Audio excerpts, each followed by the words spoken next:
बिहार में विधानसभा की 2 सीटों पर हुए उपचुनाव के रिजल्ट आने के बाद दोनों पक्षों की ओर से तरह तरह के दावे किए जा रहे हैं, लेकिन इस चुनाव के परिणाम में बीजेपी को बड़ी नसीहत मिल गई है। अगर आखिरी वक्त में चिराग पासवान बीजेपी के लिए मैदान में नहीं उतरे होते तो भाजपा का क्या होता। सियासी जानकार मान रहे हैं कि चिराग अगर बीजेपी के साथ नहीं होते तो फिर भाजपा की नैया डूबनी तय थी। आखिर इसकी गवाही देते हैं। गोपालगंज जैसी परंपरागत सीट पर बीजेपी अगर लगभग 2000 वोट से जीती है तो उसका श्रेय चिराग पासवान को जाता है। गोपालगंज सीट पर पासवान जाति के वोटरों की तादाद 8000 से ज्यादा बताई जाती है।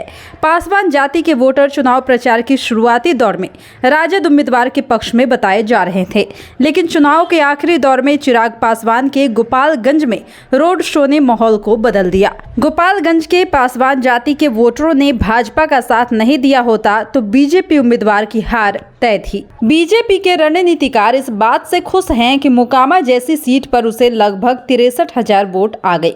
मोकामा ऐसी सीट है जहां से बीजेपी कम से कम 30 साल से चुनाव लड़ी ही नहीं। बीजेपी हमेशा अपने गठबंधन के सहयोगी पार्टी को मोकामा सीट देती आई है। पहले दफे चुनाव लड़कर बीजेपी 63,000 वोट ले आई।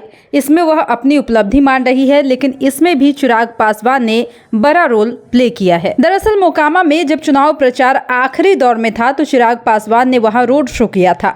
चिराग के रोड शो में उमड़ी भीड़ ने यह माहौल बदल दिया।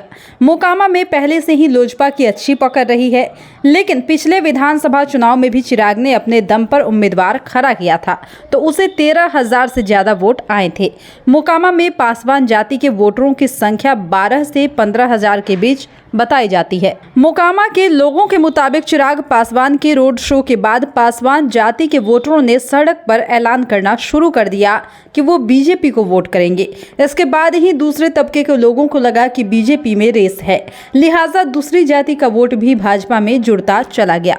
तभी भाजपा 63,000 वोट लाने में सफल हो पाई। इस चुनाव ने बीजेपी को यह भी मैसेज दिया है कि अगर बिहार फतह करना है तो दूसरी पार्टियों से गठबंधन करना होगा, लेकिन ऐसी 1-2 ही पार्टियां हैं जो भाजपा के साथ तालमेल कर सकती हैं। नीतीश और तेजस्वी पहले से ही 7 पार्टियों का महागठबंधन बनाकर बैठे हैं। इसमें जदयू, राजद, कांग्रेस, हम, माले, सीपीआई और सीपीएम शामिल है। ये तमाम पार्टियां ऐसी हैं जो बीजेपी के साथ नहीं जाएंगी।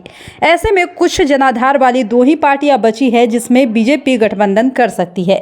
इसमें से एक है लोजपा, जिसके अध्यक्ष चिराग पासवान हैं। मोकामा और गोपालगंज उपचुनाव में एक बात और साफ हुई कि बीजेपी ये समझ रही है कि केंद्र में मंत्री पद पर बैठे पशुपति कुमार पारस किसी काम के नहीं रहे, तभी बीजेपी ने एक बार भी उन्हें चुनाव प्रचार के लिए नहीं कहा।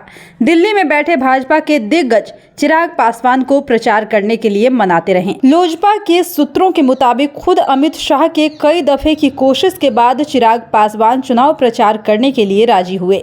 ऐसे में सवाल ये उठ रहा है कि भाजपा अब कितने दिनों तक पशुपति कुमार पारस को मंत्री बनाकर रखेगी। लेकिन चर्चा ये है कि चिराग पासवान फिलहाल खुद ही मंत्री बनने को राजी नहीं है। अमित शाह से बातचीत के दौरान भी उन्होंने मंत्री बनने के ऑफर को ठुकरा दिया था। बीजेपी के नेता ये भी कोशिश कर रहे हैं कि चाचा भतीजा यानी कि पारस और चिराग फिर से एक साथ आ जाएं, लेकिन ऐसा हो पाना भी मुश्किल दिख रहा है। जुड़ो दीक्षांत से, करो फ्री खुद को स्ट्रेस से। गूगल प्ले स्टोर से दीक्षांत ऐप डाउनलोड कर अपने स्टडी को बनाओ आसान और मजेदार। दीक्षांत देता है topic wise video with animated visuals and concept by the study materials. हमारे YouTube चैनल को सब्सक्राइब और Facebook पेज को लाइक करना ना भूले। धन्यवाद।